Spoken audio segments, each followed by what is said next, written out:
ഇന്ന് നമ്മൾ ചെയ്തെടുക്കാൻ പോകുന്നത് ഈ ഒരു ബ്യൂട്ടിഫുൾ ആയിട്ടുള്ള പോട്ട്ലി ബാഗാണ് കേട്ടോ. അപ്പോൾ അതെങ്ങനെയാണ് ചെയ്യാൻ നമുക്കൊന്ന് കണ്ടു നോക്കിയാലോ. ആദ്യം തന്നെ നിങ്ങൾക്ക് ഇഷ്ടമുള്ളൊരു ഫാബ്രിക് ചൂസ് ചെയ്യാം കേട്ടോ. ആൻഡ് ഇങ്ങനെ ഫോൾഡ് ചെയ്തിട്ടിട്ട് സ്റ്റീം ചെയ്തെടുക്കുക, നല്ലോണം സ്റ്റീം ചെയ്യണേ. ഇങ്ങനത്തെ സ്റ്റീമർ അയൺ ബോക്സിലേക്ക് കുഴപ്പമില്ല കേട്ടോ, നോർമൽ അയൺ ബോക്സ് വെച്ചിട്ട് നല്ലോണം ഒന്ന് അയൺ ചെയ്തെടുത്താൽ മതി. ആഫ്റ്റർ ദാറ്റ് നമുക്ക് 11 ഇഞ്ച് ഹൈറ്റും 9 ഇഞ്ച് വിഡ്ത്തും ആണ് കേട്ടോ എടുക്കുന്നത്. അപ്പോൾ നമുക്കതൊന്ന് മെഷർമെൻറ്റ് മാർക്ക് ചെയ്ത് കൊടുക്കാം. അതിനുശേഷം സ്ട്രെയിറ്റ് ആയിട്ടുള്ള ലൈൻസ് വരച്ചു കൊടുക്കാം കേട്ടോ.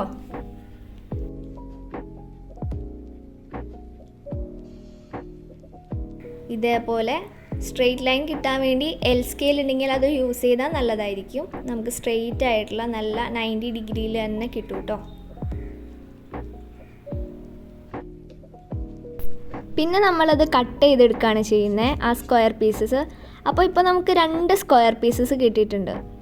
യെസ്, ഇനി നമുക്കത് ഫോൾഡ് ചെയ്തിട്ട് താഴെ ഒരു കേർവ് വരയ്ക്കാവേ. കേർവ് വരയ്ക്കുന്നതിനേക്കാൾ മുന്നേ നമുക്കതൊന്ന് ഫിക്സ് ചെയ്ത് വെക്കാനായിട്ട് നമുക്ക് പിൻസ് യൂസ് ചെയ്യാം. ബിഗിനേഴ്സ് ഫ്രണ്ട്ലി ആയിട്ടാണ് ഞാൻ പറഞ്ഞു തരുന്നത് കേട്ടോ. അപ്പോൾ ഇങ്ങനെ പിന്നൊക്കെ കുത്തി വെച്ച് ചെയ്താൽ കുറച്ചും കൂടി നമുക്ക് എളുപ്പമായിരിക്കുക ചെയ്യാനായിട്ട്. 4 വശത്തും പിൻ കുത്തി വയ്ക്കുക. എന്നിട്ട് താഴ്ഭാഗത്തായിട്ട് നമുക്ക് ഒരു ചെറിയ കേർവ് വരച്ചു കൊടുക്കാം. ഫ്രീ ഹാൻഡായിട്ടും അല്ലെങ്കിൽ കേർവ് സ്കെയിൽ വെച്ചിട്ട് നമുക്ക് ചെയ്യാം കേട്ടോ. ഞാനിവിടെ ഫ്രീ ഹാൻഡായിട്ടാണ് ചെയ്യുന്നത്. അതിനുശേഷം അത് നമുക്ക് കട്ട് ചെയ്തെടുക്കാം കേട്ടോ. നല്ല ഷേപ്പിൽ പതുക്കെ സാവധാനത്തിൽ ചെയ്താൽ മതിയേ, തിരക്കൊന്നും പിടിച്ച് ചെയ്യരുത്. എന്ന് വെച്ചാൽ നമുക്ക് ആ കേർവ് വരുന്ന നല്ല രസമായിട്ട് വരണമെങ്കിൽ പതുക്കെ ചെയ്യണം കേട്ടോ. ഇനി നമ്മൾ ലൈനിങ് കട്ട് ചെയ്യാൻ പോവാണ് കേട്ടോ. ഇത് ഓൾറെഡി യൂസ് ചെയ്തിരിക്കുന്ന ഒരു ലൈനിങ് ആണേ. അത് കഴിഞ്ഞിട്ടത് വേണ്ടാന്ന് വെച്ചു. അതാണ് സ്ലീവിൻ്റെ ഷേപ്പിലിരിക്കുന്നത് കേട്ടോ. നിങ്ങൾക്ക് ഇഷ്ടമുള്ള ഒരു ലൈനിങ് എടുക്കുക, മാച്ചിങ് ആവുന്ന ടൈപ്പിലൊരു ലൈനിങ് എടുത്തിട്ട് കണ്ടോ മെയിൻ ഫാബ്രിക് ഇങ്ങനെ വെച്ച് കൊടുക്കുക. എന്നിട്ട് സെയിം ഷേപ്പിൽ തന്നെ കട്ട് ചെയ്തെടുക്കുക. ബിഫോർ ദാറ്റ് നിങ്ങൾ ബിഗിനേഴ്സ് ആണെങ്കിൽ നേരത്തെ ഞാൻ പറഞ്ഞ പോലെ പിൻസ് കുത്തുക. പിൻസ് കുത്തി കഴിഞ്ഞിട്ട് നമുക്ക് വരച്ചിട്ട് പിന്നെ അതെടുത്ത് മാറ്റിയിട്ട് കട്ട് ചെയ്തെടുക്കുക കേട്ടോ. അപ്പോൾ കുറച്ചും കൂടി ഫിനിഷിങ്ങിൽ കിട്ടും. കണ്ടില്ലേ, ഇതേപോലെ നമുക്ക് ലൈനിങ് കിട്ടുമേ. നെക്സ്റ്റ് നമ്മൾ ചെയ്യുന്നത് ലൈനിങ്ങും മെയിൻ ഫാബ്രിക്കും ആയിട്ട് സ്റ്റിച്ച് ചെയ്തെടുക്കുവാണ് കേട്ടോ. 1 പ്രസർ ഫൂട്ടിൻ്റെ വിഡ്ത്തിലാണ് നമ്മൾ ചെയ്യുന്നത്. ആൻഡ് നല്ല വശവും കൂടി ചേർത്ത് വെച്ചിട്ടാണ് കേട്ടോ ചെയ്യേണ്ടത്. ആഫ്റ്റർ ദാറ്റ് നമ്മളത് തിരിച്ചിടാണ് ചെയ്യുക. കണ്ടോ, തിരിച്ചിട്ടിട്ട് നമ്മൾ ടോപ്പ് സ്റ്റിച്ച് കൊടുക്കുകയാണ് കേട്ടോ ചെയ്യുന്നത്. സെയിം തന്നെ നമ്മൾ നെക്സ്റ്റ് പീസിലും ചെയ്തെടുത്തിട്ടുണ്ട്.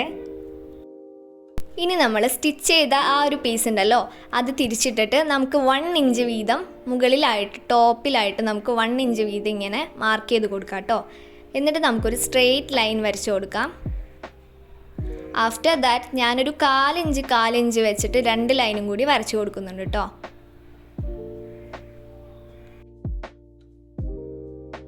ഇനി നമുക്ക് വരച്ച ആ ലൈനിൻ്റെ മുകളിൽ കൂടെ ഒന്ന് സ്റ്റിച്ച് ചെയ്തെടുക്കാം കേട്ടോ.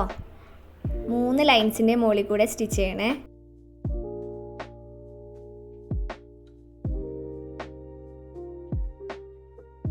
അതേപോലെ നെക്സ്റ്റ് പീസിലും ചെയ്തെടുക്കാം കേട്ടോ. നെക്സ്റ്റ് എന്താ ചെയ്യേണ്ടതെന്നറിയോ, മെയിൻ പീസും ലൈനിങ്ങും തമ്മിൽ നമ്മൾ ജോയിൻ ചെയ്തെടുക്കണം. ആക്ച്വലി ഈ സ്റ്റെപ്പ് ഫസ്റ്റ് ചെയ്യേണ്ടതാണ്. അതിൻ്റെ ആവശ്യമില്ലാന്ന് എനിക്ക് തോന്നി. പിന്നെ എനിക്ക് തോന്നി ബിഗിനേഴ്സ് ഫ്രണ്ട്ലി ആയതുകൊണ്ട് എല്ലാവർക്കും ഇതൊന്നും മനസ്സിലായാൽ നല്ലതായിരിക്കും തോന്നി. അതാണ് കേട്ടോ കാണിക്കുന്നത്. അപ്പോൾ നമ്മളിങ്ങനെ സ്റ്റിച്ച് ചെയ്തെടുക്കുമ്പോൾ എന്താ ചെയ്യുകയെന്ന് വെച്ചാൽ ഇങ്ങനെ തെന്നി പോവില്ല. പ്രത്യേകിച്ച് ഞാനിവിടെ എടുത്തേക്കുന്നത് നല്ല ലിക്വിഡ് ഓർഗൻസ ഫാബ്രിക്കാണ്. അപ്പോൾ അങ്ങനത്തെ ഒക്കെ ഫാബ്രിക് വരുമ്പോൾ നമുക്കിങ്ങനെ തെന്നി പോവില്ല. ലൈനിങ് കോട്ടൺ ആണെങ്കിലും മെയിൻ പീസ് പറന്നു പോകാൻ ചാൻസ് ഉണ്ട്. സോ നിങ്ങൾ ഈ കണ്ട പോലെ തന്നെ സ്റ്റിച്ച് ചെയ്തെടുക്കുക കേട്ടോ. കണ്ടോ, നല്ല ഫിനിഷിംഗ് ആയിട്ട് നമുക്ക് കിട്ടും. ഇനി ഇത് തെന്നിപ്പോവില്ല. ഓക്കെ, നെക്സ്റ്റ് ഇനി നമ്മൾ ചെയ്യാൻ പോകുന്നത് എന്താണെന്നറിയോ, മെയിൻ പീസും തമ്മിൽ ജോയിൻ ചെയ്യാൻ പോവുകയാണേ. അതിനു വേണ്ടി നല്ല വശവും തമ്മിൽ വെച്ചിട്ട് നമ്മൾ പിൻ ചെയ്ത് കൊടുക്കുക. 2 സൈഡിലും പിൻ ചെയ്ത് കൊടുക്കുക. അതിനുശേഷം ചുറ്റും സ്റ്റിച്ച് ചെയ്ത് കൊടുക്കുക കേട്ടോ. ആഫ്റ്റർ ഓൾ നമുക്ക് ഇങ്ങനെ കിട്ടും. എന്നിട്ട് നമ്മൾ സീം അലവൻസ് ഇട്ടിട്ടുണ്ടല്ലോ, തയ്യൽ തുമ്പിൽ ഇതേപോലെ ചെറിയ നോച്ചസ് ഇട്ട് കൊടുക്കുക. എന്തിനാന്ന് വെച്ചാൽ നമ്മളിതാ മറിക്കുന്നത് കണ്ടോ, ഇങ്ങനെ മറിക്കുമ്പോൾ കോർണേഴ്സിലൊക്കെ കറക്റ്റ് ഷേപ്പ് കിട്ടാനായിട്ടാണ് കേട്ടോ നമ്മൾ കട്ട്സ് ഇട്ട് കൊടുക്കുന്നത്. ടെക്നിക്കലി അതിനെ നോച്ചസ് എന്നാണ് പറയുന്നത്. നെക്സ്റ്റ് നമ്മൾ സോൾഡറിങ് അയൺ വെച്ചിട്ട് ഇങ്ങനെ 2 ഹോൾസ് ഇട്ട് കൊടുക്കുകയാണ് കേട്ടോ.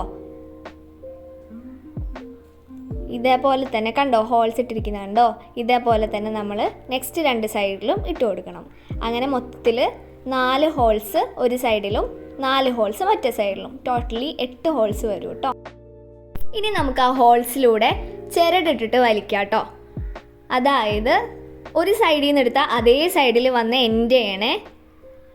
മറ്റേ സൈഡിലും അതേപോലെ തന്നെ ആ സൈഡിൽ നിന്ന് സ്റ്റാർട്ട് ചെയ്താൽ ആ സൈഡിൽ തന്നെ വന്ന് എൻഡ് ചെയ്യണം കേട്ടോ. ആ ഒരു ചിരട് കണ്ടോ ഇങ്ങനെ അവിടെ തന്നെ എൻഡ് ചെയ്യണം. അപ്പോൾ നമുക്ക് അങ്ങനെ കണ്ടോ ഈ വെച്ചേക്കുന്ന പോലെ നോക്കി ചെയ്താൽ മതിയേ. അതേപോലെ തന്നെ നമുക്ക് വലിച്ചെടുക്കണം.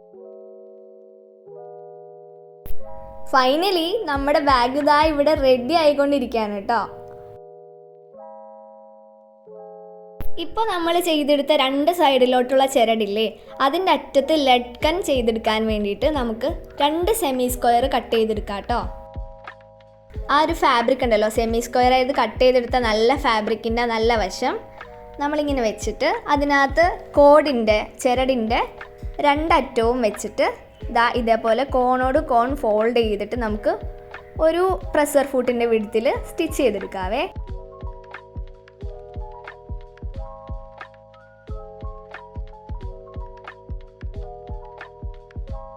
പിന്നെ നമുക്കത് തിരിച്ചിടാം.